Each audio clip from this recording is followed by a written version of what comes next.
COSO isn't just about compliance. It's a governance compass that links risk with strategy, ethics with performance, and controls with innovation. In a world of AI, cyber threats, and ESG demands, COSO keeps organizations resilient and trusted.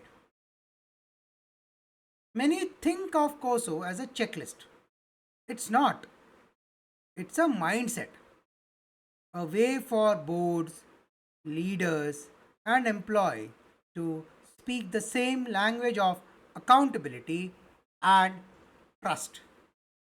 That's what separates resilient companies from failed ones. This is your host, Savit Vittal Salian. Welcome to part 4 of COSO. The agenda.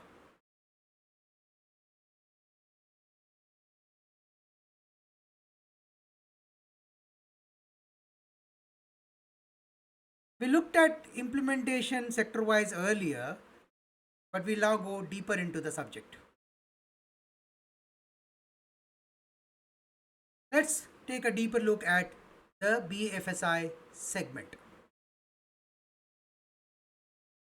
From a control environment perspective, you need to establish board level risk and audit committees aligning to Basel III and RBI's IT guidance. You need to define and communicate code of ethics for financial reporting and customer trust. You need to ensure independence of risk, compliance, and internal audit. You need to link executive compensation to long term compliance and risk culture. So that's the control environment aspect.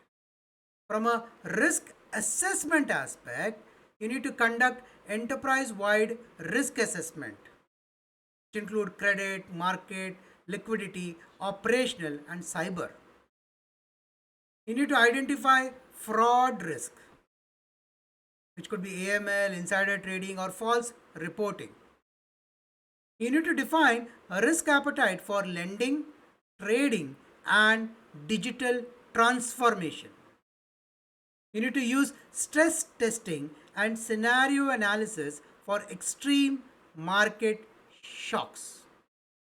So that's your risk assessment space. Moving to the monitoring activity space, you need to have continuous monitoring of suspicious transactions and system access. You need to have an internal audit aligned with PCAOB and RBI's expectations. You need to have an independent assurance on SOX Section 404 compliance. And you need to have an ongoing review of stress test results. Now that's in the monitoring activity space. In the ERM alignment space, you need to integrate COSO's ERM with capital allocation and Basel requirements. You need to link strategy, whether it is new product, fintech partnership, to the risk appetite. You need to maintain a portfolio view of risk across retail, corporate, and investment banking space. So that's your ERM alignment.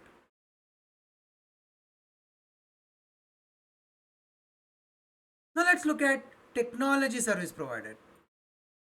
So in the control environment phase, you need to first define governance over client data, which should be aligned with SOC 1, SOC 2, trust service criteria. Next is you need to establish security leadership, whether it is a CISO or a data protection officer. Third is to train employees on client data confidentiality and compliance. Could be GDPR, DPDP, or both, or similar such. From a risk assessment perspective, you need to first identify risk in your service deliveries, in your SLAs, outages, vendor lockings, etc. You need to assess data residency risk, could be cross border data flow or localization law. You need to define risk appetite for cloud migration, automation, and AI use. Moving to the control activity space, you need to first implement IAM controls, enable least privileges, get your MFA, PAM tools in place. Next is you need to enforce secure software development cycle with DevSecOps. You need to establish incident management and change control processes. You need to encrypt data in transit and at rest across client environment.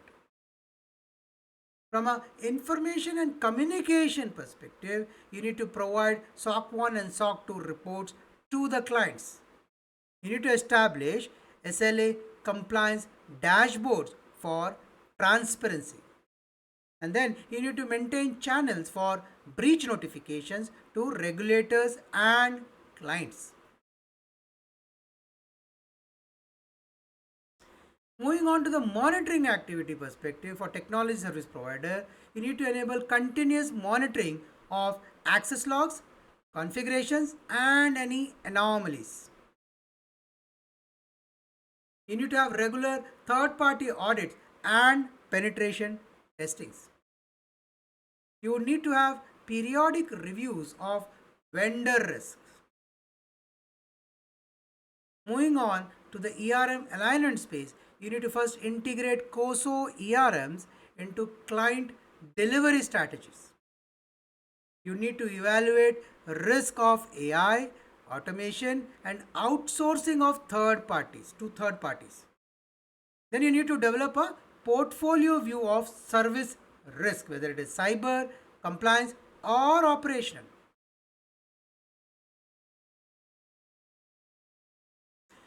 In telecommunication space, from a control environment perspective, the leadership to emphasize fraud prevention and customer trust need to be built in. Board requires need to have an oversight of 5G investments and geopolitical risk. You need to establish fraud risk management function independent of operations. From a risk assessment perspective, you need to first identify revenue leakage risk, whether it is from billing, roaming, or interconnect. You need to assess risks in 5G rollouts, whether it is vendor supply chain or regulatory compliance. Then you need to evaluate cyber risk from IoT or 5G enabled devices. Moving on, you need to define tolerance for outages and regulatory fines. The next is control activities in telecommunication space. You need to implement billing reconciliation controls across your systems. You require to have apply fraud prevention controls. Then you need to deploy network segmentation and encryptions. Then you need to establish lawful interception compliance control. From information and communication perspective, you need to ensure reporting to regulator, whether it is DOT or TRI or FCCs. You need to communicate fraud alerts internally across billing and operation teams. You would need to provide real-time incident updates to customers for outages and data breaches. Moving on to the monitoring activities, you would need to have continuous monitoring of billing discrepancies and network anomalies. You would require to have fraud monitoring tools for roaming, prepaid services, and any interconnections. You need to have a periodic external audit of regulatory compliance.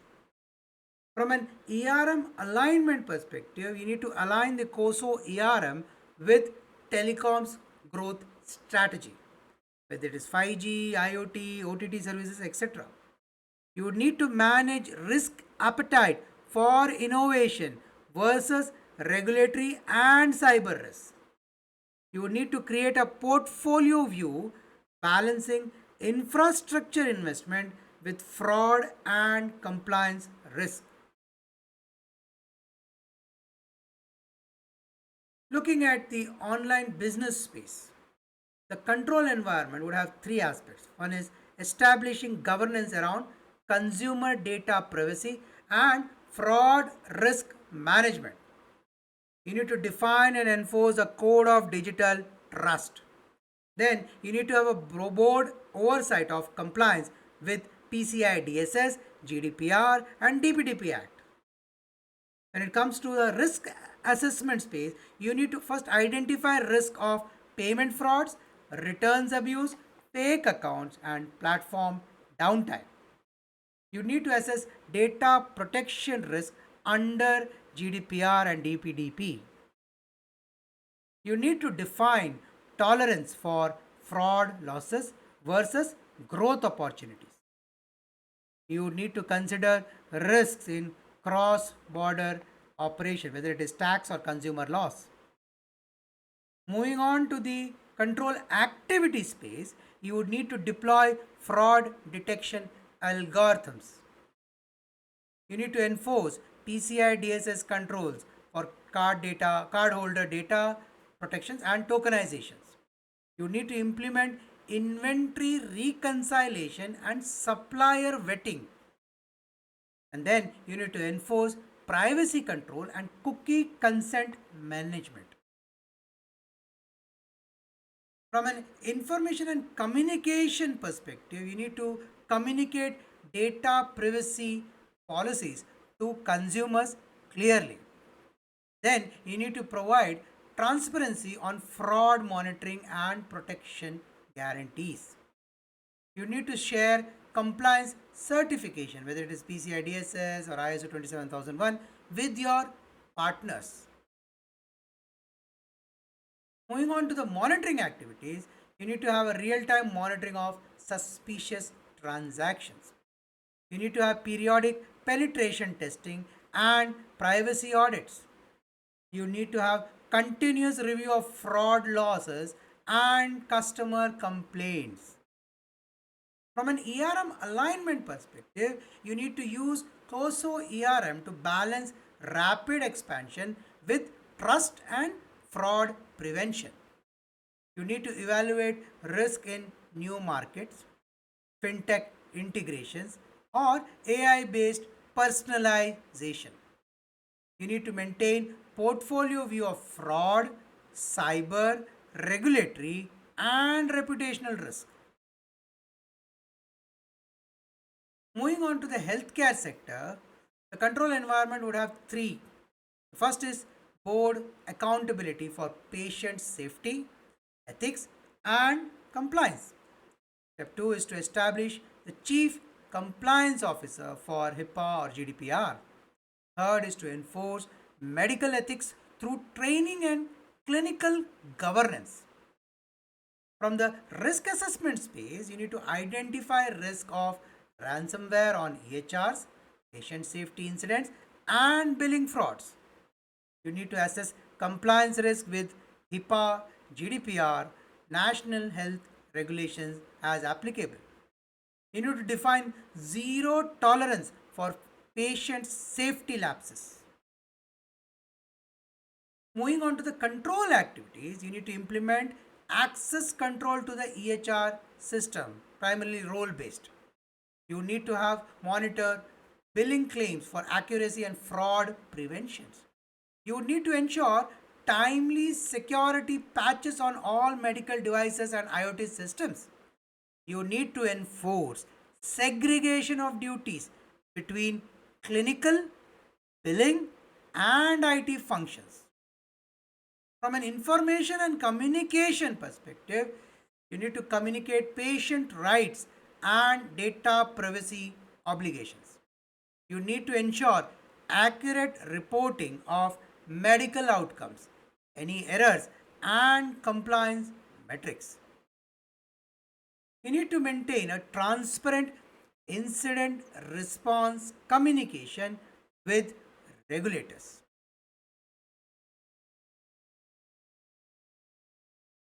Moving on to the monitoring activities, you need to have a continuous audit of access to patient records. You need to have an independent assurance over HIPAA and GDPR compliance. You need to have an ongoing review of billing anomalies and fraud investigation. From an ERM alignment perspective, you need to integrate the COSO ERM into digital health innovation strategy. You need to align risk appetite with telemedicines, AI diagnostics, and EHR digitizations. You need to manage portfolio risk spanning patient safety, cyber compliance, and reputational risks.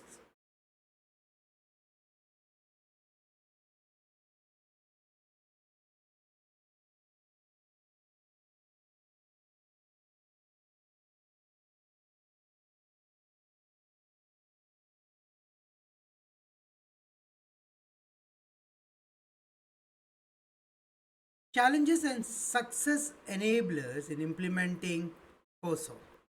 Let's look at from sector wise.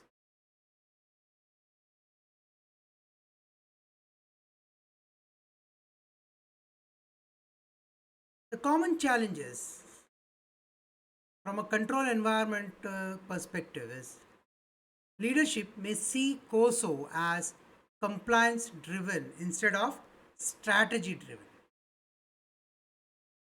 There will be difficulty embedding a culture of ethics and accountability across all levels. Board and management would have resistance to changing the governance structure. Do note, these are common challenges across the sector, and that too very specific from a control environment perspective. Now we'll look at sector specific challenges. For BFSI, the pressure would be to maximize profit, which can override long term risk culture. From a tech service provider perspective, rapid growth and outsourcing can dilute accountability. From a telecom perspective, the pressure from regulators and competition may lead to shortcuts in compliance. In online business space, the challenge would be the founders may prioritize speed to the market over governance. Whereas in healthcare sector, clinicians may resist governance control while focusing only on patient care. So, how to manage and succeed? The first is to secure board level sponsorship. Position, you need to position COSO as a value enabler, not a burden. You need to link executive incentives to compliance, to risk management, and long term value. You need to conduct ethics training and awareness campaigns. You need to establish independent risk and audit committees. Use sectoral codes like BASIL, SOC 2, HIPAA, or PCI DSS.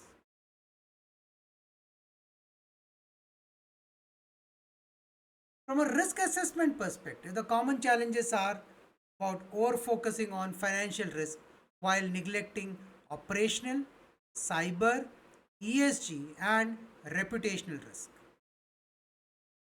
You have difficulty in defining and aligning risk appetite across diverse stakeholders. The next challenge is poor fraud risk assessment. It will be too generic and not sector specific. Now, when we come to sector specific challenges, the BFSI would struggle integrating regulatory stress testing into enterprise risk view. In tech service provider space, you would underestimation of cloud and SaaS third party risk. In telecom, a lack of structured approach to evaluate 5G spectrums and geopolitical risk. Your online business would have difficulty balancing fraud losses versus growth appetite. In healthcare, The challenge is having inadequate assessment of patient safety versus digital innovation risk.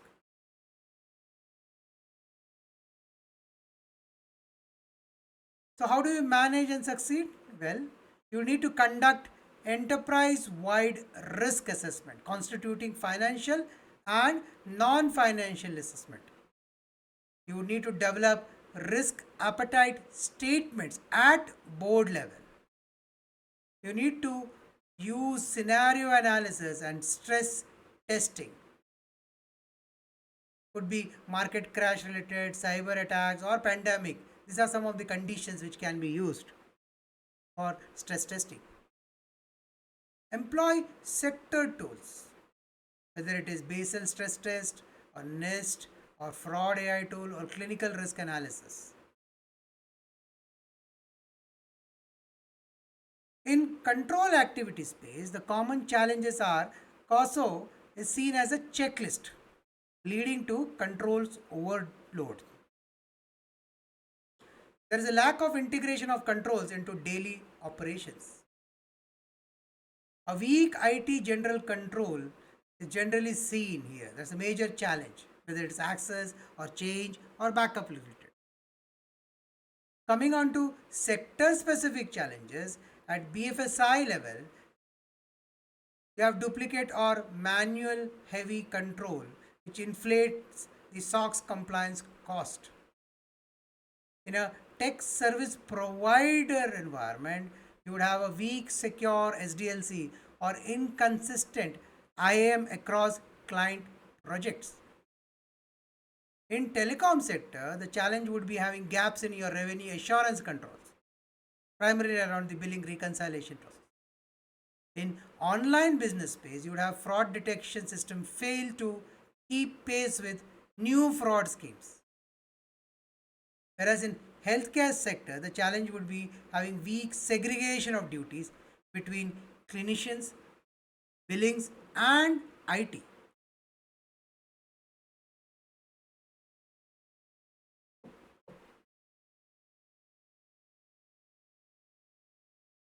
So, how do you manage this and succeed? Well, first, you need to apply risk based control designs and avoid one size fit all methodology or thought process. You need to automate control activities via GRC platforms and analytics. You need to integrate ITGCs into DevOps and cloud pipelines. You need to benchmark controls with industry standards, whether it is AML, KYC controls, SOX or PCI DSS or HIPAA. You need to benchmark your controls. Then periodically rationalize controls to remove redundancies. Moving forward, the challenges in information and communication space. The common challenges are poor flow of information between business units and governance functions. There are data silos, inconsistent risk compliance reporting, or lack of clear communication of responsibilities. These are common. Sector specific challenges, when it is BFSI, it could be fragmented reporting across treasury, retails, and risk team. Could be limited transparency with client about service incident. Could be with the tech service provider example. In telecom space, you might have inconsistent reporting to regulators on outages or fraud. In online businesses, you might have poor communication of privacy rights and breach notification to customers. Whereas in healthcare, you might have delayed or incomplete reporting of patients' safety incidents. So, how do we manage and succeed? Well, you need to first build centralized reporting systems. You need to ensure real time communication channels for fraud and cyber incidents. You need to define escalation protocols. That is, who gets informed within the period or time that is defined. You need to disclose compliance metrics transparently. Then you need to train employees on responsibility mapping, a RASI chart. Challenges, common challenges in monitoring activity space? Well, the first is internal audit function underfunded or lacking independence. The monitoring is limited to annual review instead of continuous oversight. Or you might have deficiencies identified but they are not remediated. These are common challenges. Sector specific, in BFSI, you might have gaps in monitoring fraud alerts and delayed regulatory reportings. In tech service provider space, you might have limited monitoring of subcontractors or cloud vendors. In telecom, you might have a weak oversight of revenue assurance and lawful interception compliance. In online business space, there is no continuous review of fraud detection models. Whereas in healthcare, sporadic audits of patient record access leading to HIPAA violations are normally the challenges that we see in this sector. So, how do we manage it? Well, you need to implement continuous monitoring using automation, could be AI, dashboards, so on. You need to strengthen internal audits independence. You need to regularly test COSO 17 principles for operational effectiveness. You need to establish feedback loops to ensure deficiencies are corrected. And then you need to adapt hybrid monitoring, automated and human oversight.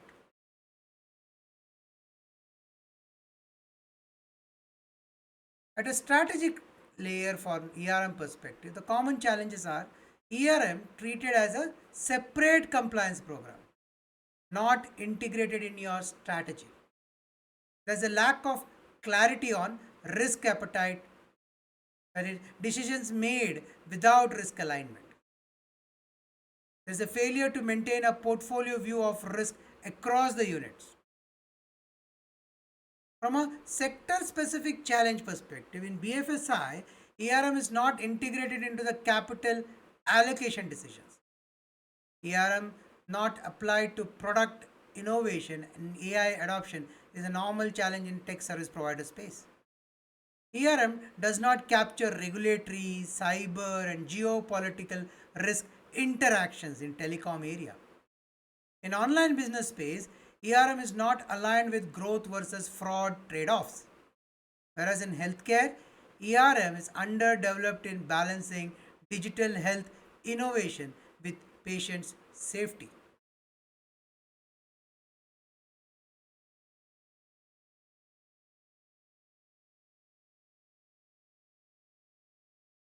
So, how do you manage and succeed? Well, you need to integrate ERM into strategic planning, budgeting, and performance reviews. You need to define board approved risk appetite frameworks. You would need to use portfolio risk views to understand cross department exposure. You need to align ERM with sector specific standards. And you need to regularly review and revise ERM in light of external challenges, which could be regulations, technology, or geopolitics.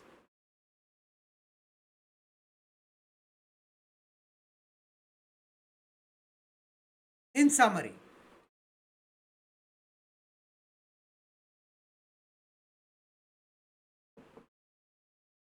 you might have challenges of high cost, compliance, risk silos, weak IAM process, vendor risk oversight, revenue leakages, fraud risk, patient safety versus digital innovations. These are the key challenges across the sector. But solution is to automate. Some of them are automating monitoring, integrating ERM with capital decisions, stress testing, alignment to SOX or regulations, maintaining client transparency, having a continuous monitoring in place, having a strong reconciliation process for your billing. You need to have a clear strategy around it. You need to have an inbuilt or an automated fraud detection mechanism. In some cases, you need a role based access. You need to have audits aligned, and so on and so forth. The key to overcoming COSO implementation challenges is scalability and integration. So you need to apply COSO proportionately. Large organization may go deep, SMEs may simplify. It's okay to do that. COSO should be woven into the strategy, culture, and daily operations and not treated as a checklist. You need to leverage GRC platforms, automations, and analytics to reduce cost and improve monitoring. The tone at the top is the deciding factor for success. COSO fails where leadership commitment is weak.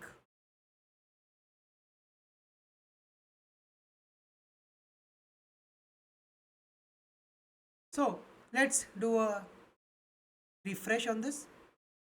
Key challenges in BFSI: pressure from for short-term profit overshadows ethics and compliance. Risk and audit function lacks independence in some banks. There's a over focus on credit and market risk, neglecting cyber and reputational risk. The integration of Bayesian stress testing into ERM is weak. The SOX Section 404 compliance costs are high, hence difficult to implement. There are duplicate and manual controls, which creates inefficiencies. There are fragmented reporting across retails, corporate, and treasury divisions. Fraud alerts are not escalated quickly to the board and the regulators. That's BFSI challenges. There are challenges wherein gaps in fraud monitoring and deficiency remediations are seen. Internal audits are underfunded or compliance focused. Risk appetites are not clearly linked to capital allocation and product innovations. Success, you can. You need to empower risk and audit committees with independence. You need to expand beyond financials to cyber, ESG, and operational risk. You need to automate SOX testing and leverage GRC tools. You need to centralize dashboards for fraud, stress test, and compliance. You need real time fraud analytics, AML tools, and system access alerts. You need to tie the risk appetite to lending, trading, and digital transformation decisions. These are the potential solution and the success enablers. When it comes to IT, cloud, and outsourcing, the challenges are outsourcing dilutes accountability. Leadership underestimate governance importance in growth phase. You have a weak vendor, a third party risk identification. There is an underassessment of cross border data risk and SLA breaches. There is weak IAM practices across client environment. There is inconsistent secure SDLC and DevOps integration. There are limited transparency on outages or breach with clients. And there is a lack of SLA reporting discipline. You have insufficient monitoring or subcontractors and SaaS vendors. You have limited automation in access and configuration monitoring. The ERMs are not applied to AI adoption, automation risk, or client delivery models. These are your key challenges. So, how do you have a solution or what's the success criteria? Well, you can do this by establishing a CISO depot roles, map the COSO to SOC 2 criteria. You can strengthen due diligence, vendor assessment, and data residency planning. You can enforce IAM and secure SDLC. You can provide SOC 1, SOC 2 reports and real time SLA dashboard to clients. You can enable continuous logging, automate anomaly detection, and conduct regular penetration testing. You can link COSO ERM to cloud strategy, AI projects, and innovation pipelines. Coming on to the telecommunication space, the major challenges here are pressure from competition and regulator, triggers of shortcuts. Fraud risk management are not fully independent. Weak evaluation of 5G rollout risk. Vendor dependency is also not correctly evaluated. And geopolitical factors are ignored in many cases. The underestimation of IoT and cyber risk, major challenge. Then you have challenge of incomplete billing reconciliation, resulting in revenue leakages. There are gaps in SIMSAPs preventions and lawful interception controls. There is inconsistent reporting of outages, fraud, or compliance issues to regulators. There is poor communication of fraud alert across departments.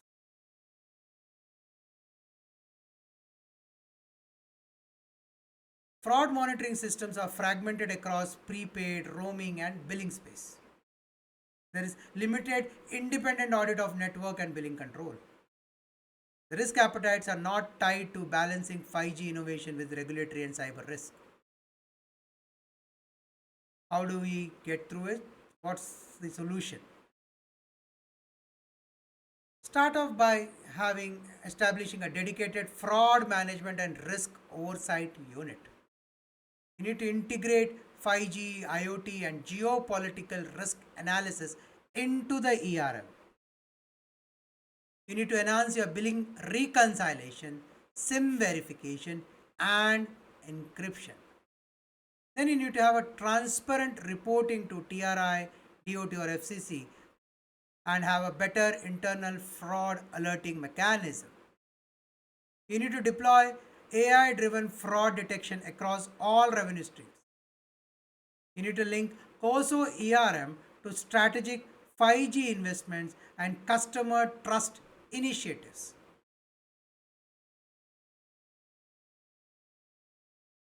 On an e-commerce space, the challenges are the founders prioritize rapid growth over governance.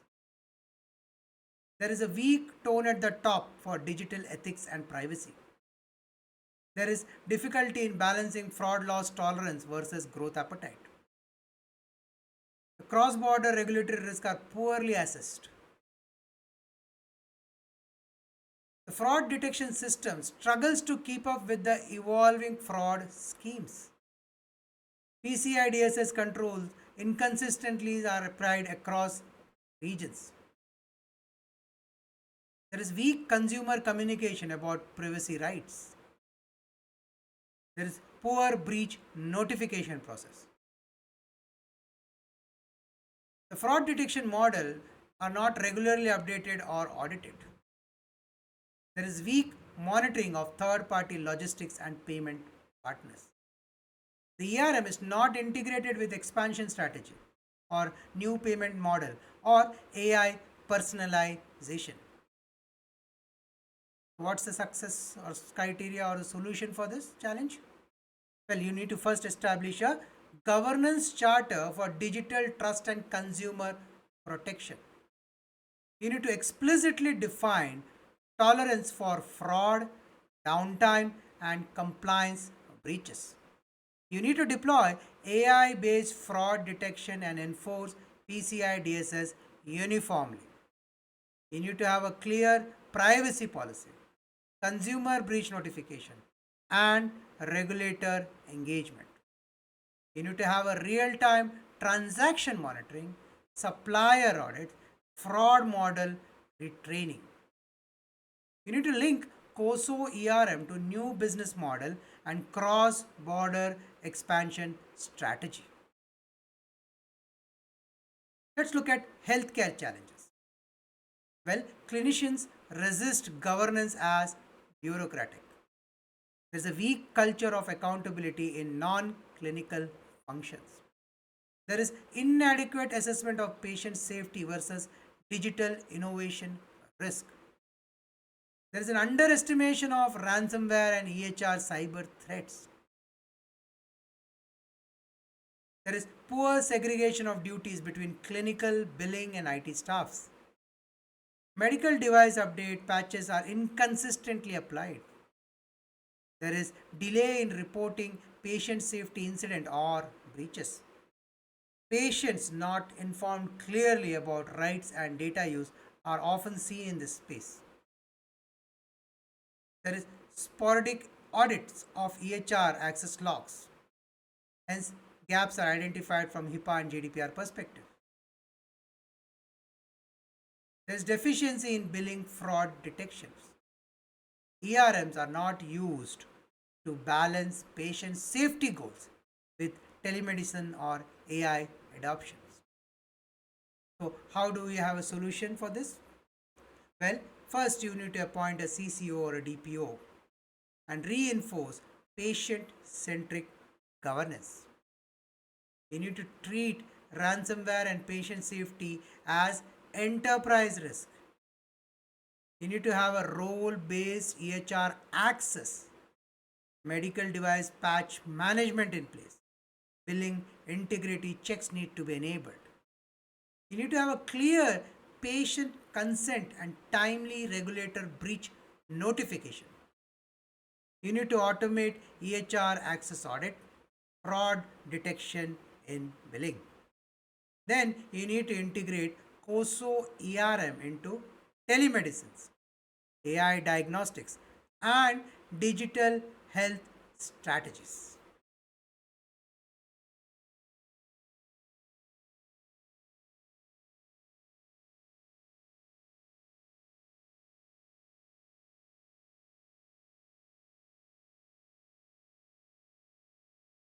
With this, we have covered almost half of the agenda as shown in the screen. We'll continue with this journey in part 5. We'll take a new section within the GOSO world. I would like to thank you for the time that you have invested till now. This is your host, Savit Vittal Salian. See you in part 5. Namaskar.